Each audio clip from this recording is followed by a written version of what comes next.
Hello everyone, MBA CET second slot के भी exams हो चुके हैं। एग्जाम्स कैसे थे, फर्स्ट स्लॉट और सेकंड स्लॉट में क्या कंपैरिजन हो सकता, और उसके बाद में जो पेपर में क्वेश्चंस आए थे वो कौन से थे, ये अभी हम सभी देखने वाले हैं। First slot was very easy to moderate level का था। उसमें 150 टू 160 65 तक अटेम्प्ट और अच्छे अटेम्प्ट माने जा रहे थे। बट सेकंड स्लॉट में थोड़ी गड़बड़ी हो गई। वो गड़बड़ी कौन से टॉपिक और कौन से सब्जेक्ट की वजह से हुई वो भी हम देखेंगे। सेकंड पेपर जो था, मतलब अभी हुआ, वो थोड़ा लेंदी माना जा रहा और काफी सारे चेंजेस फर्स्ट टू सेकंड में आए थे। तो मैं इसलिए हर वक्त ही बताता हूं कि आप जो एनालिसिस देखते हो या फिर आप जो फर्स्ट स्लॉट के जो भी फ्रेंड्स या किसी से आप आपके रिव्यू पूछते हो, तो उससे आपका सेकंड स्लॉट का या अपकमिंग स्लॉट का बिल्कुल भी प्रेडिक्शंस लगाना ये थोड़ा सा गलत ही माना जाता। क्योंकि देखो, रिपीटेशंस भी हो सकते, अलग भी हो सकता, और कुछ कुछ क्वेश्चन तो पहले में आया दूसरे में नहीं आया, ऐसे भी हो सकते। तो देखिए, अभी हम स्टार्ट करते हैं फर्स्ट स्लाइड से। First slide that is reasoning, जो सबसे दैट इज जिसको बोल सकते हैं कि ये स्लॉट में रीजनिंग ने सबको बिल्कुल खींच के रखा। बिकॉज रीजनिंग में कोई भी पजल्स, जिसको सिटिंग अरेंजमेंट बोलते हैं, सिटिंग अरेंजमेंट के ज्यादा क्वेश्चंस थे ही नहीं। मतलब बहुत सारे स्टूडेंट सिटिंग अरेंजमेंट को फोकस करके एग्जाम में जाते कि भाई 3 से 4 सेट मिल जाएंगे तो कम से कम 10-12 क्वेश्चंस हम आराम से बना लेंगे। बट यहाँ पे ऐसा नहीं हुआ। हम स्टार्ट करते, वी हैव सम एनालिसिस और रिव्यू फ्रॉम स्टूडेंट के पास से हमारे पास रिव्यू सिलॉक्स के क्वेश्चंस। ओके, अपन यहां से स्टार्ट करते। डिस्टेंस एंड डायरेक्शन के क्वेश्चंस जो थे वो 3 देखने मिले क्वेश्चंस। ओके, इनइक्वालिटी का क्वेश्चन शायद 1 मिला देखने के लिए। कोडिंग डिकोडिंग के क्वेश्चंस थे, ये 2 टाइप के कोडिंग डिकोडिंग पूछे गए। चाइनीज कोडिंग का एक सेट बताया गया, that is repeat word repeat code, Chinese coding का एक बताया गया। और बाकी जो दूसरा सेकंड कोडिंग है, जिसमें एक वर्ड देके उसके आगे के लेटर से पीछे के लेटर से उसको रिप्लेस किया जाता, that is replacement type of coding decoding, वो पूछा गया। तो टोटल यहाँ पे इसके 4 क्वेश्चंस पूछे गए। अल्फा न्यूमेरिक सीरीज से भी काफी क्वेश्चंस थे, और अल्फा न्यूमेरिक सीरीज 2 अलग अलग आई थी, और 2 पे 2-2 क्वेश्चंस थे, 2 पे 2-2। तो यहाँ पे भी ये 4 क्वेश्चंस अल्फा न्यूमेरिक सीरीज से थे। उसके बाद में नेक्स्ट इज इनपुट आउटपुट जो थे, ये काफी सारे आए थे, और इनपुट आउटपुट जो आए थे ये 5 to 6 सेट्स आए थे। तो 5 to 6 सेट्स मतलब क्या, तो एक सेट पे एक क्वेश्चन, एक सेट पे एक क्वेश्चन। तो ये समझ लो कि इनपुट आउटपुट ने यहाँ पे आधा आपका गड़बड़ी कर दिया। क्योंकि कभी कभी जैसा देखा गया कि एक इनपुट आउटपुट का सेट सॉल्व करने के बाद उसके नीचे 2-3 क्वेश्चंस बन जाते, तो इसमें आपको ऐसा तो इन्फॉर्मेशन जो मिला कि 5 to 6 सेट में अलग अलग क्वेश्चंस थे, मतलब सभी क्वेश्चंस अलग थे। ब्लड रिलेशन के क्वेश्चंस थे, तो 4 क्वेश्चंस देखने मिले ब्लड रिलेशन के। सिलॉक्स जो था वो सिलॉक्स 2 क्वेश्चंस देखने मिले। उसके बाद में दैट इज सीक्वेंसिंग, मतलब लेफ्ट साइड से कोई 32 है, राइट साइड से कोई 18 थे, उनका रिप्लेसमेंट जगह बदल दिया, तो ये राइट हैंड से कितना बन जाएगा, लेफ्ट हैंड से उनके बीच में कितने लोग हैं वो था, तो उनको अपन सीक्वेंसिंग में ही मानेंगे, मतलब मिसलेनियस रीजनिंग से उसको गिना जाएगा। तो एक तो क्वेश्चन फिलहाल यहाँ बन रहा। क्लॉक कैलेंडर नहीं था ऐसा मानना है। कंपेरिजन बेस्ड पजल जो थी, Elder younger, longer shorter, salary के बारे में कंपेरिजन बोलो या बोलो, तो इसमें इनके 5 से 6 क्वेश्चन, मतलब पजल से जो बोल सकेंगे 5 से 6 क्वेश्चन आपको देखने मिले। उसके बाद में सिटिंग अरेंजमेंट लीनियर पूछी गई, और शायद से स्क्वायर बॉक्स पूछी गई। इसके बारे में तो कोई मैं अभी भी डाउटफुल हूं, बट लीनियर तो कंफर्म है कि लीनियर के 2 सेट पूछे, एक 5 पर्सन्स फेसिंग नॉर्थ और एक 6 पर्सन्स फेसिंग नॉर्थ, और दोनों के नीचे सिर्फ एक एक क्वेश्चन ही दिया गया। एब्स्ट्रैक्ट की बात करते, that is non verbal reasoning. तो इसमें नॉन वर्बल रीजनिंग में आप देखेंगे तो लगभग नॉन वर्बल में सभी टाइप पूछा गया। और नॉन वर्बल के जो टाइप है उसमें embedded figures, okay, counting of figures पूछा गया, नेक्स्ट फिगर पूछा गया, और नेक्स्ट फिगर के साथ में वाटर इमेज, मिरर इमेज के भी क्वेश्चंस देखने मिले। बॉक्स में से वैल्यू निकालने का, मतलब ये आपको मैं बताया था, ये नॉन वर्बल में नहीं माना जाता। ये ऐसे कुछ बॉक्स थे, और ये बॉक्स में कुछ वैल्यू थी 2, 3, और यहाँ पे फॉर एग्जांपल 2 का स्क्वायर और 3 का स्क्वायर दोनों को ऐड कर दिया, तो ये 4 और 9 यहाँ पे 13 बनेंगे, यहाँ पे 5 का स्क्वायर 7 का स्क्वायर, तो कितना बनेगा। ऐसे बॉक्स के काफी क्वेश्चंस देखने मिले, काफी मतलब 3 क्वेश्चंस तो बता ही रहे स्टूडेंट्स मिले। उसके बाद में नेक्स्ट था क्यूब का प्रॉब्लम था, जिसमें क्यूब के 2 फेसेस अलग अलग पार्ट करके दिए थे, और वो दोनों को ज्वाइन करने के बाद कौन से फेस पे क्या आएगा, ऐसा ही क्वेश्चन था। नेक्स्ट इज एनालॉजी का था, डायग्रामेटिक एनालॉजी, जो जिसमें आपको ये फॉर एग्जांपल यहाँ पे ए दिया है, तो ए को आपने 90 डिग्री टिल्ट कर दिया, तो सेम ऐसा फिगर का पेयर आपको कहां से मिलेगा, तो ये डबल एनालॉजी जिसको बोलते हैं, double analogous pair of non verbal reasoning, abstract reasoning, तो ये यहां से आया। Okay, next is paper folding and cutting के क्वेश्चंस थे 2। पेपर फोल्डिंग एंड कटिंग के क्वेश्चंस थे। यहाँ पे 2 क्वेश्चंस पेपर फोल्डिंग कटिंग के थे, क्यूब का था, मिरर इमेज थी डेफिनेटली 2, एम्बेडेड फिगर्स 1 क्वेश्चन था, वाटर इमेज का क्वेश्चन जो 1 था, पेपर कटिंग का क्वेश्चन जो था पता नहीं, पेपर फोल्डिंग का तो था, पेपर कटिंग का नहीं पता। Paper folding paper cutting I think same ही है, सॉरी। ओके, तो ये क्वेश्चंस इसमें देखने मिले। नंबर सीरीज जो रीजनिंग में पूछे गए 3 क्वेश्चन नंबर सीरीज के, नंबर सीरीज के 3 क्वेश्चन रीजनिंग में पूछे गए और 2 क्वेश्चन क्वांट में पूछे गए, ऐसा स्टूडेंट ने बताया। स्टेटमेंट एजम्पशन, स्टेटमेंट कंक्लूजन के क्वेश्चंस नहीं देखने मिले, ये भी एक रिव्यू है। और एक स्टूडेंट ने बताया कि एजम्पशन का एक क्वेश्चन दिखा था, तो थोड़ा सा इतना फर्क रहने वाला है, थोड़ा सा। जब भी आप एग्जाम्स को देखते तो स्टूडेंट 100 क्वेश्चंस पूरे जब देख के आते तो मे बी एक क्वेश्चन मिस हो सकता है, और किसी ने वो देख लिया होगा, तो ये दोनों 50-50 में हो गया। बाकी कोई स्टूडेंट्स ने एजम्पशन है ऐसा बताया नहीं, एक ही स्टूडेंट ने बताया।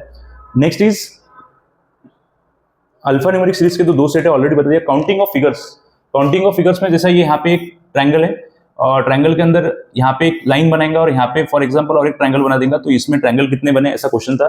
स्क्वायर था, स्क्वायर के अंदर 1-2 स्क्वायर बना दो, रोम्बस बना दो, तो रोम्बस स्क्वायर इनके काउंटिंग के जो क्वेश्चंस थे ये डेफिनेटली थे ही उसमें। Next is water image counting,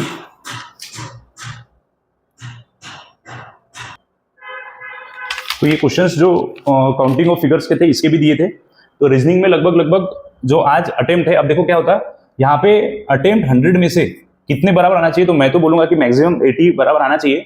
but reasoning का सेक्शन कितना टाइम तक आपको सॉल्व करने को लगा, अगर पूरा रीजनिंग आपने सॉल्व किए होंगे, यहाँ से तो कोई क्वेश्चंस नहीं देखने मिले, यहाँ से तो कोई क्वेश्चंस देखने मिले नहीं,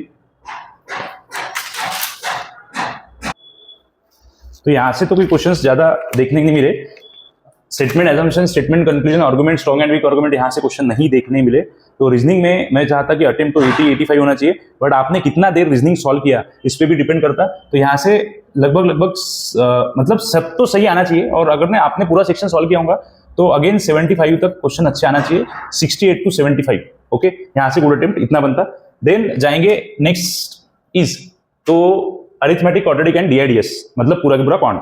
तो क्वांट में जो एजेस पे क्वेश्चंस थे, एजेस पे लगभग 2 से 3 क्वेश्चंस पता चले हैं। एवरेजेस पे जो क्वेश्चंस थे वो क्वेश्चंस पता चले 3। मतलब देखो अरिथमेटिक में 2 ही टॉपिक में उन्होंने 5 क्वेश्चंस को कवर कर दिया। मिक्सचर एलिगेशन से 2 क्वेश्चन थे, मिक्सचर एलिगेशन से 2 क्वेश्चन थे। पार्टनरशिप के क्वेश्चंस 3 थे, पार्टनरशिप के क्वेश्चंस जो थे वो 3 थे। प्रॉफिट लॉस, प्रॉफिट लॉस कहाँ गए भाई, प्रॉफिट लॉस, तो ठीक है प्रॉफिट एंड लॉस यहाँ पे, सॉरी प्रॉफिट लॉस जो है इसके क्वेश्चंस भी लगभग आपको 2 से 3 देखने मिले।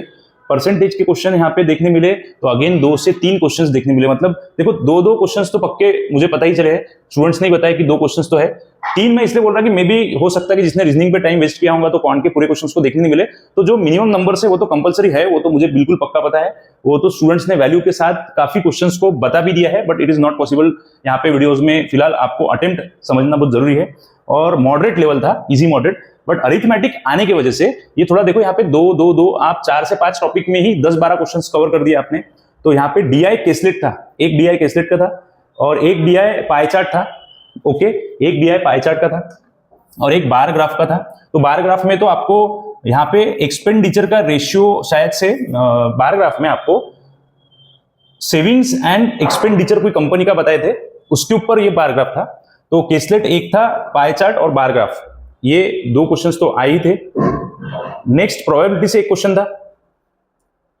ओके, सिंप्लीफिकेशन एक ही था, एक था जिसमें आपको गार्डन के अंदर का एरिया, मतलब गार्डन में भी एक छोटा एरिया था वो छोड़ दिया, तो इतना स्पेस का एरिया कितना होगा एरिया, ऐसा कुछ तो भी एरिया के ऊपर एक क्वेश्चन था।